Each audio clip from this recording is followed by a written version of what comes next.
السلام عليكم. النهاردة جينا بقى بحلة بارد كده بالجيلي والكريم كراميل. بجد دي من أحلى الطبقات أو أحلى الميكسات اللي ممكن تجربوها. طعم الجيلي مع الكريم كراميل اللي في حتة تانية. بجد دي الوصفة اللي لو حد دقها من ايدك هيطلبها منك كل يوم. وانا طبعا هعملها واستناك تجربيها وترجعي تقوليلي رأيك فيها. ومع دودو كلنا متعودين ان اكلتنا دي ما بتحلاش الا باللمة الحلوة، فيا محلاها لمتنا، يا رب تعجبكم اكلتنا. واول حاجة بقى هنبتدي بيها هي طبقة الكريم كراميل. انا هنا بقى مستخدمة كيس واحد من الكريم كراميل، فهضيف كوبايتين من الحليب. لكن لو انت هتستخدمي كيسين يعني هتضيفي حوالي كيلو من اللبن. نزلت بقى اول حاجة بكوبايتين من اللبن، وبعد كده ضفت عليهم باكت من الكريم كراميل.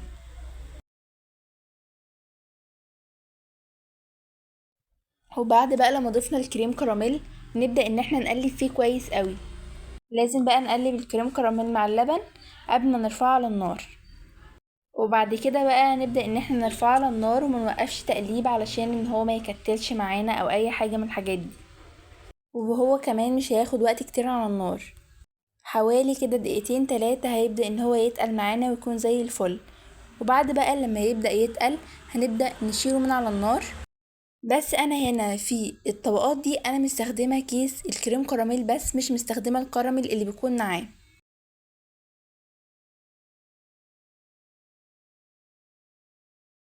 واول بقى ما يبدأ يتقل رفعته من على النار، وهو ده بيكون شكله بعد لما تقل معانا. نجيب بقى الكاسات او اي حاجة احنا هنقدم فيها ونبدأ ان احنا ننزل فيها الكريم كراميل ده، ونحاول ان كل الطبقات تكون قد بعضها علشان تطلع في الاخر شكلها حلو قوي، وما يكونش فيه واحدة كبيرة وواحدة صغيرة، احنا عايزين كل حاجة تكون متساوية.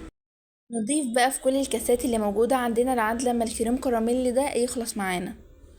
وهنا الباكت الواحد من الكريم كراميل بيعمل معاكي كمية كبيرة قوي من الكاسات دي. نكمل بقى الكاسات دي كلها ونشوف هنعمل فيها ايه تاني.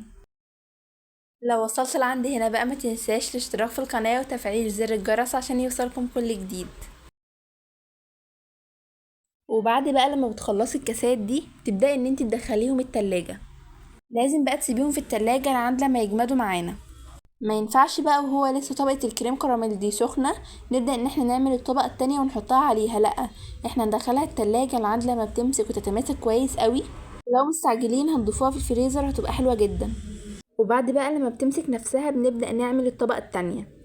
اول حاجة بقى هنجيب عندنا هنا باكت واحد من جيلي، وهنا بتستخدمي اي نوع جيلي انت حباه، بس هو بصراحة احلى نوع في الوصفة دي هو جيلي الفراولة.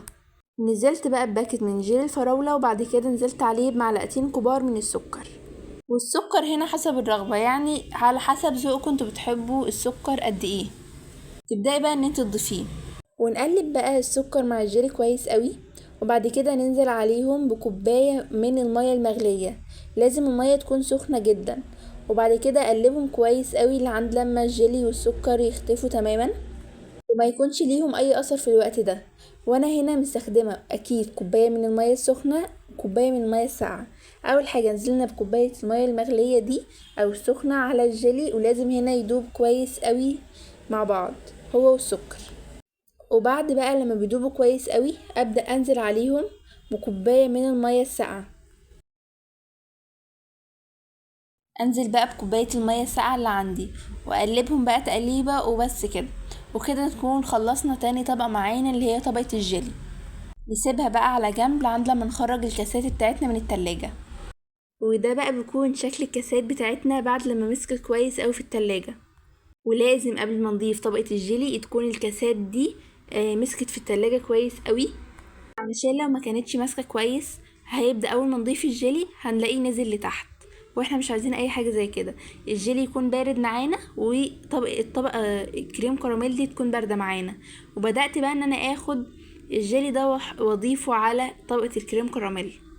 وزي ما قلت بقى في الاول ان لازم طبقة الكريم كراميل دي تكون متساوية، علشان طبقة الجيلي اللي فوق اكيد هتكون متساوية، علشان مش نلاقي حتة فوق وحتة تحت.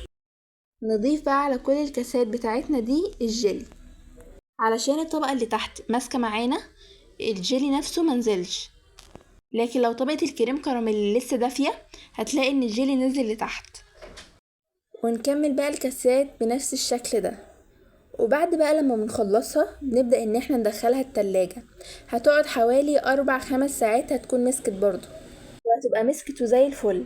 لو بقى مستعجلين نقدر ان احنا نضيفها في الفريزر وهتمسك بسرعة وهتبقى زي الفل برضو.